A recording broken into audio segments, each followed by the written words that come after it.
ಸತತವಾಗಿ fail ಆಗಿರ್ತಿರೋ Maxwell ನ ಕುಂದಿರ್ಸ್ತಾ ಇಲ್ಲ. ಕ್ರೀಸ್ ಗಿನ್ ಅಂತ ಎದಕ್ಕೆ ಆಡ್ತಾರೋ ಗೊತ್ತಿಲ್ಲ. ಜೋಸೆಫ್ ಮ್ಯಾಚ್ ಎದಕ್ಕೆ ಆಡ್ತಿರೋ ಗೊತ್ತಿಲ್ಲ. ಈ ರೀತಿಯಾಗಿ ಎಲ್ಲ ಕಿತ್ತೋಗಿರೋ ಬ್ಯಾಟ್ಸ್ಮನ್ ಗಳ ಕಿತ್ತೋಗಿರೋ ಬೋರ್ಗಳನ್ನ ತಗೊಂಡ್ಬಂದು ಕುಂದಿರ್ಸ್ತಾರೆ ಟೀಮ್ ಅಲ್ಲಿ. ಅವ್ರೇನು ಕಮ್ ಬ್ಯಾಕ್ ಮಾಡ್ತಾ ಇಲ್ಲ. ಕ್ರಿಸ್ ಗ್ರೀನ್ ನ ಕುಂದಿರಿಸಿ ಈ ಟೀಮ್ ಅಲ್ಲಿ ವಿಲ್ ಜಾಕ್ಸನ್ ನ ಖಂಡಿತವಾಗ್ಲೂ ಆಡಿಸ್ತಾರೆ ಅಂತ ಮಾಹಿತಿ ಕೂಡ ಸಿಗ್ತಾ ಇದೆ. ಇದು ಆಕ್ಚುಲಿ ಚೆನ್ನಾಗಿರೋದು ಏನಕ್ಕಂದ್ರೆ ವಿಲ್ ಜಾಕ್ಸನ್ ತುಂಬಾ ಒಂದು ದೈತ್ಯ ಬ್ಯಾಟ್ಸ್ಮನ್. ಯಾವ ರೀತಿ ಅವ್ರು ಹೊಡೆಯೋ ಶಾಟ್ಸ್ ಯಾವ ರೀತಿ ಇರ್ತಾವ ಅಂದ್ರೆ ತುಂಬಾ ಅಚ್ಚುಕಟ್ಟಾಗಿ ಒಳ್ಳೆ ಸ್ಟ್ರೋಕ್ ಇಂದ ಬ್ಯಾಟಿಂಗ್ ಮಾಡ್ತಾರೆ ವಿಲ್ ಜಾಕ್ಸನ್. ಆದ ಕಾರಣ ಈ ಟೀಮ್ ಅಲ್ಲಿ ವಿಲ್ ಜಾಕ್ಸ್ ಖಂಡಿತವಾಗ್ಲೂ ಆಡ್ತಾರೆ ಮುಂಬೈ ಮೇಲೆ RCB ಪ್ಲೇಯಿಂಗ್ 11 ನಲ್ಲಿ. ಅದಾದ್ಮೇಲೆ ಲುಕಿ ಫರ್ಗ್ಯೂಸನ್. ಈಗ ಫಾರಿನ್ ಬೌಲರ್ಸ್ ಅಂತ ಬಂದಾಗ ತುಂಬಾ ಜನ ಇದಾರೆ. ಬಟ್ ಆಲ್ರೆಡಿ ಜೋಸೆಫ್ ಓಡಿಸ್ಕೊಂಡಿದ್ದಾಯ್ತು, ಹಣ್ಣು ಮಾಡಿದ್ದಾಯ್ತು, ಹುಣ್ಣು ಮಾಡಿದ್ದಾಯ್ತು, ಅವನ್ನ ಕಳಿಸಿದ್ದಾಯ್ತು. ಈಗ ನೆಕ್ಸ್ಟ್ ಬಂದ್ಬಿಟ್ಟು ಟಾಪ್ ಪ್ಲೇಸ್ ಬಂದರೆ ಟಾಪ್ ಪ್ಲೇ ಕೂಡ ಪರವಾಗಿಲ್ಲ ಅನ್ಸಿದ್ರು ಅವರಿಂದ ಒಂದು ಒಳ್ಳೆಯಾದ ಒಂದು ಕಮ್ ಬ್ಯಾಕ್ ಅಂತೂ ಬಂತು.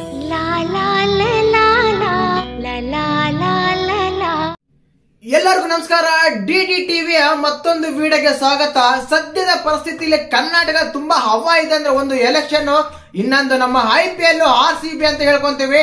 ಖಂಡಿತವಾಗ್ಲೂ RCB ಮತ್ತು ಮುಂಬೈ ನಡುವೆ ಒಂದು ಮ್ಯಾಚ್ ಇದೆ, ಒಂದು ಸಮರ ಇದೆ. ಖಂಡಿತವಾಗ್ಲೂ ಮುಂಬೈ ತುಂಬಾ ಬಲಿಷ್ಠವಾಗಿರುತ್ತೆ. ಏನಕ್ಕಂದ್ರೆ ಅದು home team, home pitch. Last match ತುಂಬಾ ಕಮ್ ಬ್ಯಾಕ್ ಬಂದಿದೆ. 234 ರನ್ ಹೊಡೆದು ತುಂಬಾ ಕಮ್ ಬ್ಯಾಕ್ ಮಾಡಿದೆ ಮುಂಬೈಯಲ್ಲಿ. ಮತ್ತೆ ಅಂತ ಬಲಿಷ್ಠ ಟೀಮ್ಗೆ RCB ಯಲ್ಲಿ ಪ್ಲೇಯಿಂಗ್ ನಲ್ಲಿ ಯಾರ್ಯಾರಿದ್ರೆ ಮುಂಬೈ ಮೇಲೆ ಮ್ಯಾಚ್ ಗೆಲ್ತಾರೆ. ಫ್ಯಾನ್ಸ್ ಅಂತ ತುಂಬಾ ಗರಂ ಆಗಿದ್ದಾರೆ, ತುಂಬಾ ಎಮೋಷನ್ಸ್ ಇದ್ದಾರೆ.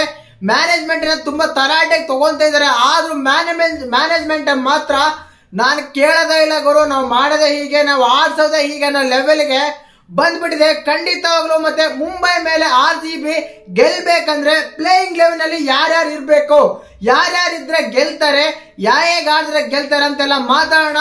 ಚಾನಲ್ ಯಾರನ್ನು ಹೊಸ ನೋಡ್ತಿದ್ರೆ ಮಿಸ್ ಮಾಡಿದ್ರೆ ಸಬ್ಸ್ಕ್ರೈಬ್ ಮಾಡಿ, ಲೈಕ್ ಮಾಡಿ, ಶೇರ್ ಮಾಡಿ. ನೋಡಿ, ಮೊದಲೇದಾಗಿ ಪ್ಲೇಯಿಂಗ್ ನೌ ನಲ್ಲಿ ಮ್ಯಾನೇಜ್ಮೆಂಟ್ ಆಡ್ಸೋದು ತುಂಬಾ ಹೇಳ್ತಾ ಇದೆ. ಈಗ ಮೊದಲೇದಾಗಿ ವಿಲ್ ಜಾಕ್ಸ್ ಅಂತ ಕರಿತೀವಿ, ಎಂತ ಓಪನರ್ ಮರ, ಎಂತ ಆಲ್ ರೌಂಡರ್. ವಿಲ್ ಜಾಕ್ಸ್ ನ ಬಿಟ್ಟು ಬೇರೆ ಯಾರ್ಯಾರನ್ನ ಆಡಿಸ್ತಾ ಇದ್ದಾರೆ.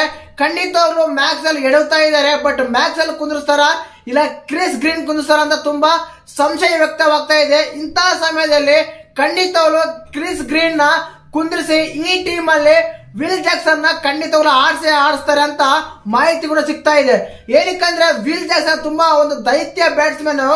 ಯಾವ ರೀತಿ ಅವ್ರು ಹೊಡೆಯೋ ಶಾಟ್ಸ್ ಯಾವ ರೀತಿ ಇರ್ತಾವ ಅಂದ್ರೆ ತುಂಬಾ ಅಚ್ಚುಕಟ್ಟಾಗಿ ಒಳ್ಳೆ ಸ್ಟ್ರೋಕ್ ಇಂದ ಬ್ಯಾಟಿಂಗ್ ಮಾಡ್ತಾರೆ ವಿಲ್ ಜಾಕ್ಸನ್. ಆದ ಕಾರಣ ಈ ಟೀಮ್ ಅಲ್ಲಿ ವಿಲ್ ಜಾಕ್ಸ್ ಖಂಡಿತವಾಗ್ಲೂ ಆಡ್ತಾರೆ ಮುಂಬೈ ಮೇಲೆ RCB ಪ್ಲೇಯಿಂಗ್ 11 ನಲ್ಲಿ. ಅದಾದ್ಮೇಲೆ ಲುಕಿ ಫರ್ಗ್ಯೂಸನ್. ಈಗ ಫಾರಿನ್ ಬೌಲರ್ಸ್ ಅಂತ ಬಂದಾಗ ತುಂಬಾ ಜನ ಇದಾರೆ. ಬಟ್ ಆಲ್ರೆಡಿ ಜೋಸೆಫ್ ಓಡಿಸ್ಕೊಂಡಿದ್ದಾಯ್ತು, ಹಣ್ಣು ಮಾಡಿದ್ದಾಯ್ತು, ಹುಣ್ಣು ಮಾಡಿದ್ದಾಯ್ತು, ಅವನ್ನ ಕಳಿಸಿದ್ದಾಯ್ತು. ಈಗ ನೆಕ್ಸ್ಟ್ ಬಂದ್ಬಿಟ್ಟು ಟಾಪ್ ಪ್ಲೇಸ್ ಬಂದರೆ ಟಾಪ್ ಪ್ಲೇ ಕೂಡ ಪರವಾಗಿಲ್ಲ ಅನ್ಸಿದ್ರು ಅವರಿಂದ ಒಂದು ಒಳ್ಳೆಯಾದ ಒಂದು ಕಮ್ ಬ್ಯಾಕ್ ಅಂತೂ ಬಂದಿಲ್ಲ. ಆದ ಕಾರಣ ಈ ಮ್ಯಾಚ್ ಅಲ್ಲಿ ಈ ಟೀಮ್ ಅಲ್ಲಿ ಮುಂಬೈ ಮೇಲೆ ಲುಕಿ ಫರ್ಗ್ಯೂಸನ್ ಖಂಡಿತವಾಗ್ಲೂ ಆಡ್ತಾರ ಅಂತ ಕೂಡ ಮಾಹಿತಿ ಸಿಗ್ತಾ ಇದೆ.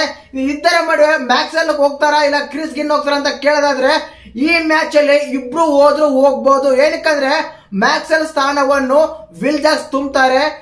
ಮತ್ತೆ ಅದಾದ್ಮೇಲೆ ಟಾಪ್ ಪ್ಲೇ ಸ್ಥಾನವನ್ನು ಲುಕಿ ಫರ್ಗ್ಯೂಸನ್ ತುಂಬ್ತಾರೆ ಅಂತ ಕೂಡ ಮಾಹಿತಿ ಸಿಗ್ತಾ ಇದೆ. ಮತ್ತೆ ನೀವು ಯಾವ ರೀತಿಯಾದ ಪ್ಲೇಯಿಂಗ್ ಲೆವೆಲ್ ಆಡ್ಸಕ್ಕೆ ಇಷ್ಟಪಡ್ತೀರಾ, ಮತ್ತೆ RCB ಯಾವ ರೀತಿಯಾದ ಒಂದು ಪ್ಲೇಯಿಂಗ್ ಲೆವೆಲ್ ಆಡ್ಸಿದ್ರೆ ತುಂಬಾ ಚೆನ್ನಾಗಿರುತ್ತೆ ಅಂತ ಕಮೆಂಟ್ ಮಾಡಿ. ಅದಾದ್ಮೇಲೆ ವಿಶೇಷವಾಗಿ RCB ಫ್ಯಾನ್ ಅಂತ ಬಂದಾಗ ಜೈ RCB ಅಂತ ಕಮೆಂಟ್ ಮಾಡಿ. ಏನಂದ್ರೆ ಮುಂಬೈ ಮೇಲೆ ಈ ರೀತಿ ಆಡ್ಸ್ಬೇಕಂದ್ರೆ ಖಂಡಿತವಾಗ್ಲು ವಿಲ್ ಜಾಕ್ಸನ್ ತುಂಬಾ ಚೆನ್ನಾಗಿ ಆಡ್ತಾರೆ. ಒಳ್ಳೆ ಬ್ಯಾಟ್ಸ್ಮನ್, ಒಳ್ಳೆ ಸ್ಟ್ರೋಕ್ ಇರುತ್ತೆ, ಒಳ್ಳೆ ರನ್ ರೇಟ್ ಇದೆ, ಒಂದು ಸ್ಟ್ರೈಕ್ ರೇಟ್ ಇದೆ. ಆದ ಕಾರಣ ಅವ್ರು ಆಡ್ಸಿದ್ರೆ ತುಂಬಾ RCB ಗೆ ಅನುಕೂಲವಾಗುತ್ತೆ ಅನ್ನೋದ್ರಲ್ಲಿ ಯಾವುದೇ ಸಂಶಯವಿಲ್ಲ. ಆದ ಕಾರಣ ಮತ್ತೆ ಮುಂಬೈ ಮೇಲೆ ಒಳ್ಳೆ ಸ್ಟಾರ್ಸ್ ಇದ್ದಾರೆ, ಒಳ್ಳೆ ಬ್ಯಾಟ್ಸ್ಮನ್ಸ್ ಇದ್ದಾರೆ. ಆದ ಕಾರಣ ಇಷ್ಟು ದಿನ ಈ 5 ಮ್ಯಾಚ್ ಗಳಲ್ಲಿ RCB ಮ್ಯಾನೇಜ್ ಮಾಡಿರೋ ತಪ್ಪೇನೆಂದ್ರೆ ಸತತವಾಗಿ ಫೇಲ್ ಆಗಿರ್ತಿರೋ ಮ್ಯಾಕ್ಸ್ವೆಲ್ ನ ಕುಂದಿರ್ಸ್ತಾ ಇಲ್ಲ. ಕ್ರಿಸ್ ಗಿನ್ ಅಂತ ಎದಕ್ಕೆ ಆಡ್ತಾರೋ ಗೊತ್ತಿಲ್ಲ. ಜೋಸೆಫ್ ಮ್ಯಾಚ್ ಎದಕ್ಕೆ ಆಡ್ಸಿರೋ ಗೊತ್ತಿಲ್ಲ. ಈ ರೀತಿಯಾಗಿ ಎಲ್ಲ ಕಿತ್ತೋಗಿರೋ ಬ್ಯಾಟ್ಸ್ಮನ್ ಗಳ ಕಿತ್ತೋಗಿರೋ ಬೋರ್ಗಳನ್ನ ತಗೊಂಡ್ಬಂದು ಕುಂದಿರ್ಸ್ತಾರೆ ಟೀಮ್ ಅಲ್ಲಿ. ಅವ್ರೇನು ಕಮ್ ಬ್ಯಾಕ್ ಮಾಡ್ತಾ ಇಲ್ಲ. ಮತ್ತೆ ವಿರಾಟ್ ಕೊಹ್ಲಿ ಆಡ್ತಾ ಇದಾರೆ, ಸ್ಟ್ರೈಕ್ ರೇಟ್ ಬರ್ತಾ ಇಲ್ಲ ಅಂದ್ರೆ ಅಲ್ಲಿ ವಿರಾಟ್ ಕೊಹ್ಲಿ ಬಿಟ್ರೆ ಬೇರೆ ಆಡೋದೇ ದಿಕ್ಕಿಲ್ಲ RCBಗೆ.